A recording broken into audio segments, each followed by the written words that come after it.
ये आपंकर प्लट लोकेशन होगा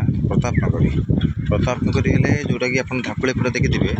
धाकुले पीठर मात्र 500 मीटर आसला ये आप प्लट लोकेशन प्लट पड़ो जोटा कि आप ये गोटे 10,000 स्क्वायर फुट आप जगह अच्छी सरी ये आप 5 गुंठ जगह हम निरीह 10,000 पाखापाखि आप एरिया आप हम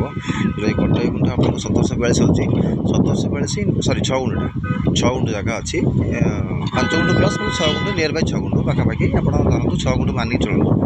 6 गुंठ जगह आपंकर अच्छी 10,000 स्क्वायर फुट जो रोडटा आप रहा ये आपंकर है 40 फुटिया रोड 40 फुटिया रोड को लगिकी ये मेन रोड मात्र 100 मीटर डिस्टेंस आपंकर अपोजिट साइड गोटे 200 फुटिया रोड जाऊँगी देखते जो येलो कलर बिल्डिंग अच्छी गोटे पिच रोड अच्छी पिच रोड पाखे 200 फुटिया रोड यहाँ है 40 फुटिया रोड 40 फुटिया को लगिकी ये आपंकर 10,000 स्क्वायर फुट आप एरिया अच्छी आपंकर ये कमर्शियल एक्टिविटीज आप करेंगे ये जो मेन रोड अच्छी आप एनएचटा एनएच रु मात्र 500-600 मीटर हम मैक्सिमम 600 मीटर पाखापाखि हम यही लोकेशन रे आपंकर प्लटटा आपंकर अच्छी 10,000 स्क्वायर फुट प्लट लोकेशन प्रतापनगरी